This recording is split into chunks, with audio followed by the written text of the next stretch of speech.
Ready for the see it? James Holder, iFL TV, in association with MTK Global. With me, I've got Mummy's boy Sean McGLINCHEY after his second professional win here in Belfast. Firstly, congratulations on the win, champ. Thank you very much, mate. Thank you. Good win over Dan Blackwell. Talk me through the win a little bit. I'm pretty happy with the one. A nice controlled performance. No, we don't Dan. We were not looking, but if the knockout came, it would have been a very good statement to put out because Dan's never been.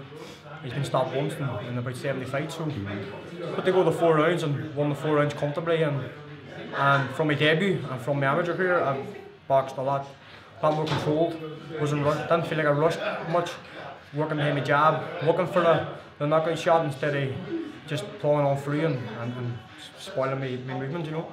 Dan Blackwell is very experienced, as you mentioned. He's very durable. He hardly ever gets stopped. So is it a case of when you fight someone like Dan, you know you're expected you're going to do the 4 rounds? Oh, I train for whatever rounds I'm down to do. I'll train for them. So you never train for any less. 4 rounds. I was expecting a tough fight. I seen his record. I watched a couple of them on TV, and I knew that it was going to be tough. So trained for the 4 rounds, and I was came on expecting a 4 hard rounds. And that's what I got, the 4 hard rounds, but it was a comfortable one. I know you're a couple of hours from here where you're based, but it was fantastic support here for you tonight for your second fight. No, you must have no trouble selling tickets whatsoever. Actually, the crowd was a bit less than my debut. We had different stuff for holidays now, but like the crowd, the support in Derry is unreal. You know what I mean? I've all the sponsorship I have, and that's not even just Derry, that's County Derry as well. No, just it's overwhelmed. The amount of messages I get, people saying, busy, sorry they couldn't make it, but as you heard out there, first fight in the arena, and there was a good lot of noise out there for my fans. You know. Now, for those who not be aware, I know you've had a very good amateur career, amateur pedigree. Tell us a little bit about your amateur background. I had a good amateur career, growing up boxing since I was about 8 or 11. I've had Irish titles since I was 11. I was a Commonwealth bronze medalist, also senior champion. Unfortunately missed out in the Irish seniors, but I had a fairly happy amateur career. But I felt that the pro was suited me more, so it was time to turn over. Now you boxed a lot heavier in your career, haven't you? You're at super middle now. I boxed Tommy McCarthy at 91. I was out for a couple of years. I boxed Tommy at 91. Went down to 81.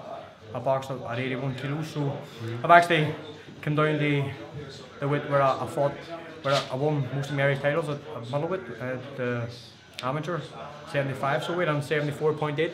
So I'm happy enough we went back down where I belong, I feel now. Do you think that'll be where you stay at in the pros? Do you think I will stay at middleweight that way comfortably? Middleweight will be my weight, and eventually when I move up around I will be targeting for the middleweight titles. When can we anticipate seeing you out in action next? I know you're managed by Glenn McGLINCHEY, so how? Managed by Kieran Farrell, trained by Glenn. Sorry, excuse me, managed by Kieran Farrell, trained by Glenn McGLINCHey. We'll come on to that relationship a little bit, but what have they said regarding the plans when they're going to be out next? I will hope to be out as soon as possible. I know it's quiet around the summer. The Frampton show's coming up. If they're looking for a fighter on the bull, I'll be more than happy. But if not, September, Kieran's told me that I'll be out again. Around about September. Hopefully by Christmas I'll be 4-0 or 5-0, so it'll be good then. Now you've got Kieran Farrell on your side, as you mentioned. Great pedigree from him. You've also got former cruiserweight world champion Glenn McGLINCHey in the team. What's it like being trained by Glenn day in day out? Having Glenn in my team is amazing. The experience he knows. He's been in there. He's fought the tough. He's been through a hard road, if you would say it, outside the ring and inside the ring. So he can. When the training goes tough, what Glenn's went through in his career, outside the ring and inside the ring, I can't really turn around and tell him I'm not doing that or I'm not doing this. You know, the man's come over so many obstacles, and hopefully he'll take me over them obstacles and get to where I want to be at the top. How confident are you that you will win titles? I will win titles. I know I will. I'm going to be the next Irish middleweight star, and I'm going to come get that Irish title within a year. So whoever wins it next week, hold on to it for me for a couple of months, but I will be there. Alright, we look forward to hearing some news. Thank you very much, Sean McGLINCHEY. Congratulations on the win, champ. Thank you. Thank you, pal.